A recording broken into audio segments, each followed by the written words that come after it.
I hope that the day has treated you well. I hope you've had a great week thus far and that you'll continue to have a better week.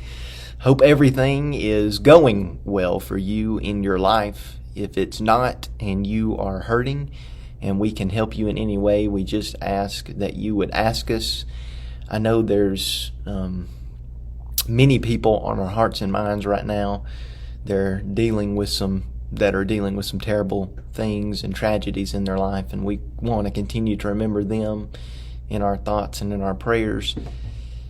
I don't think we have any announcements tonight, so we are going to be in Job chapter 3 tonight. That's right. We went through all of chapter 2 last week, but we're in Job chapter 3 this week. Before we do that, if you haven't read James chapter 3, please pause the video, go read James chapter 3, and I'm going to warn you, James chapter 3 is going to be a lot different than chapters 1 and 2, just saying. But if you haven't read James chapter 3, please pause the video, go read James chapter 3, and then come back. If you have, let's maybe remind ourselves what happened at the end of Job chapter 2. See, my mind's going back to James. But Job, at the end of Job chapter 2, you remember Job is experiencing suffering that we can't even begin to comprehend. And his 3 friends hear about it, Eliphaz, Bildad, and Zophar. And they make a journey to come and see Job. And this is what verse 12 says. And when they saw him from a distance, they did not recognize him. And they raised their voices and wept and tore their robes and sprinkled dust on their heads toward heaven. Okay, they see Job and they don't recognize him. He's suffering very badly here. And they're grieved by that. They're upset by that. Their friend, the one that they have a covenant with, most likely, he's hurting. And they sat with him on the ground 7 days and 7 nights, and no one spoke a word to him. They just sit there on the ground for 7 days and 7 nights, and nobody says a word. Nobody knows what to say. I mean, what do you say to your friend that you can't even recognize? What do you say to your friend that once had a position of status and now, is shamed by what has happened to him? What do you tell a friend who's lost all his children and lost all his possessions and lost his livestock? What do you tell somebody? They sit there for 7 days and 7 nights. Nobody says a word. For they saw that his suffering was very great. Now remember, up until this point, Job has not cursed God. He hasn't. The Satan said he would, but he hasn't. He hasn't. Well, we get to chapter 3. And this is what we read in verse 1. After this, that is, after sitting on the ground for 7 days and 7 nights and nobody saying anything, Job opened his mouth. Okay, he's sitting there, nobody's saying anything. Job's going to be the one to break the silence. Well, what does Job have to say? After this, Job opened his mouth, and watch it, and cursed.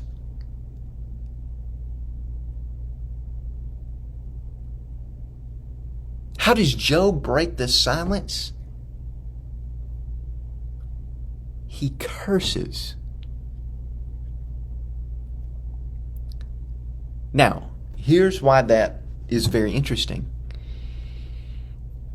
Most people at this time, most people in the ancient world, they're not going to be reading the book of Job. They're going to be listening to the book of Job. Somebody is going to be reading the book aloud, and most people are going to listen to it. Now, if you're a person that is listening to the book, what are you thinking at this point? Oh, you know it. This person's reading. And after this, Job opened his mouth and cursed. No! Don't do it, Job! You've made it this far! Don't curse God! That's what you're led to believe. You're led to believe that Job is about to curse God. He has had enough. He's at his boiling point. He's at his breaking point. Job's going to curse God. That's what we're led to believe. But we get some relief because, and Job opened his mouth and cursed, drum roll, the day of his birth. Oh, thank goodness. You know, that's how the story is set up. And Job said, "Let the day perish on which I was born, and the night that said a man is conceived." Now, before we get to verse 3, let's talk about this idea in verse 1 with Job opening his mouth and cursing the day of his birth. We know that Job is experiencing suffering that we can't even begin to comprehend. It is horrific, and it's terrible, and it's straining him physically, it's straining him emotionally, it's straining him religiously, it's straining him socially. Job is pressed. I don't know if we can say he's at his breaking point, but we wonder, how much more can this man take? That's what we wonder. Well, as you can imagine, a person under that much suffering just wants it to stop. They want relief. They want rest. Well, that's exactly what chapter 3 is about. Job wants rest. Well, to Job, the only way that he can get rest is if he curses the day of his birth. Because if he curses the day of his birth, he would cease to exist. Now, for him to cease to exist, he, like we said, has to curse the day of his birth. Okay, his birthday on the calendar, if you want to say that, birthday on the calendar, it has to be wiped off the calendar. Now, for his day of birth to be wiped off the calendar, his day of birth has to be wiped out of the yearly cycle. And for his day of birth to be wiped out of the yearly cycle, there has to be a counter-cosmic incantation. Now, that's John Hartley's words from his commentary. The section, chapter 3, in Hartley's commentary is called a counter-cosmic incantation. Now, what is a counter-cosmic incantation? Well, it's a spell, a curse, that is designed to turn order into disorder. So it's a spell that's designed to turn order into chaos. In Job's case, that would be turning the day of light into a day of darkness, because if he can curse the day of his birth and the day of his birth become a day of darkness, it would cease to exist and Job wouldn't be experiencing the things that he's experiencing. That's what we have to remember here. Now, we get to verse 3. Let the day perish on which I was born, and the night that said a man is conceived. Let's forget about the day that I was born. Now, that part, a man is conceived, the word there for man carries the idea that Job was a man of status, okay? He was a distinguished man. He was a grown man, but now he's been shamed by the misfortune in his life. We get that. We know that Job is suffering, and it is terrible. He wishes he would have never been born. Well, we get to verse 4. Let that day be darkness. May God above not seek it, nor shine light upon it. Let gloom and deep darkness claim it. Let clouds dwell upon it. Let the thick blackness of the day terrify it. So like we said, if Job's day of birth is going to be wiped out of existence, it must become a day of darkness. Well, that is why we see Job says, let that day be darkness. May God above not seek it. Now, this part of the verse seems to carry the idea that when God focuses his attention on something or he seeks something, it realizes its full potential. So if God would have never looked upon Job's day of birth, it never would have reached its full potential. It never would have come into existence. It would have remained chaos. So he's, in his curse. Don't let God look upon the day of my birth. Let it remain darkness. Nor let a ray of light shine upon it. Let gloom and deep darkness claim it. Let clouds dwell upon it. Let the blackness of the day terrify it. Now, like we've said already, a block of time that remained in darkness would never come into being. That's what Job wants the day of his birth to be. Now, we might remember from Genesis chapter 1 in verse 3 what we read. And God said, let there be light, and there was light. And God saw that the light was good, and he separated the light from the darkness. The light he called day, and the darkness he called night, the evening and the morning the first day. Light brings life. Well, Job doesn't want life. Job wants darkness. Let gloom and deep darkness claim it. Let that terrifying blackness of the dark, I guess you would say, let it grip the day of my birth. Let it seize it and let it cripple it with anxiety and fear so that it is always imprisoned with fear and will never think about coming into being. Verse 6. That night, let thick darkness seize it. Let it not rejoice among the days of the year. Let it not come into the number of the months. Don't let it be put on the calendar. Behold, let that night be barren. Let no joyful cry enter it. Notice that Job transitions now into the night of his conception. So he moves from the day of his birth to the night of his conception.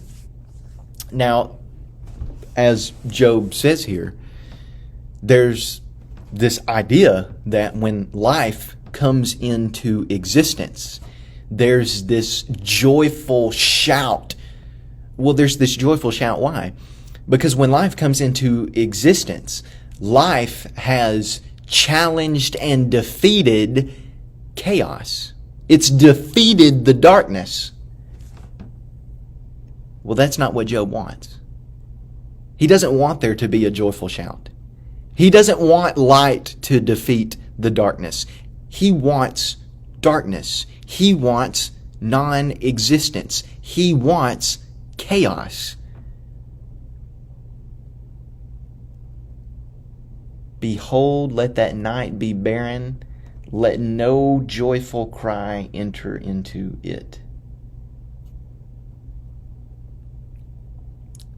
Job also curses the night of his conception. He doesn't want that night to be fertile.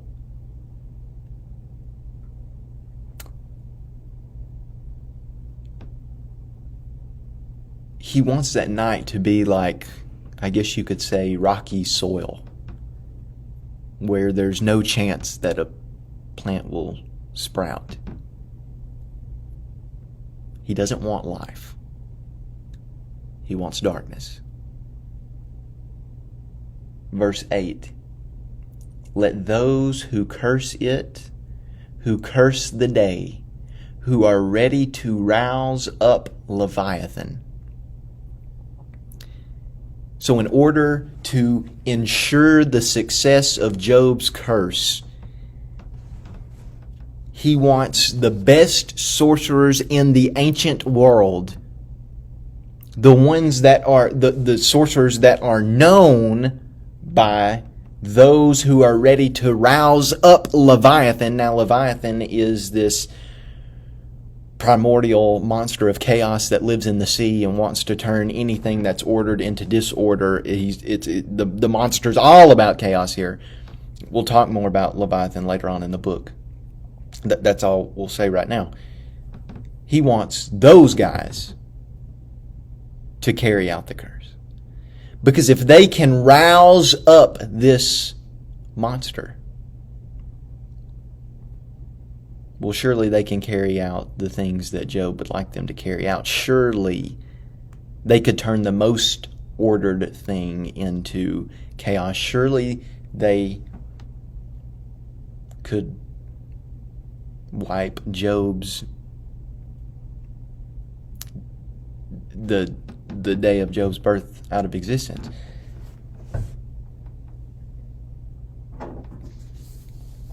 Verse 9, let the stars of its dawn be dark, let it hope for light but have none, nor the eyelids of the morning, because it did not shut the doors of my mother's womb, nor hide trouble from my eyes. Why? Why is Job cursing the day of his birth? Well, verse 10 provides us with the answer, because the doors of his mother's womb were not shut. Now, what is that? Well, the expression, the doors of my mother's womb, is a metaphor for that was used for preventing conception. Now, if Job is using that metaphor in the context of the day of his birth, he desired to be a stillborn. He was going to be born, but he wants to be born dead. He wants to come straight from his mother's womb and go straight to the grave, because he wouldn't be faced with the troubles that he's faced with now if that were to happen. If he's using this metaphor in the context of the night of his conception, he's saying he wishes that he just wouldn't have been conceived. You know, why wouldn't... I wish things would have worked out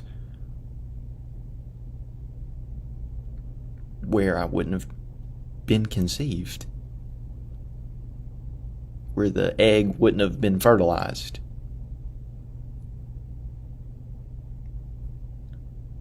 Why did I not die at birth, come out from the womb and expire? Why couldn't it have been the case that when I came out of my mother, God gave me no breath and I just died right there? Why did the knees receive me, or why the breasts that I should nurse? Why couldn't somebody just left me and abandon me? Why did people have to accept me? Why did people have to care for me? Because if they would have just left me and abandoned me, I could have just died. Verse 13, for then I would have lain down and been quiet. I would have slept. Then I would have been at rest. That's what Job wants. Job wants rest. He wants relief from the terrible suffering that he's experiencing.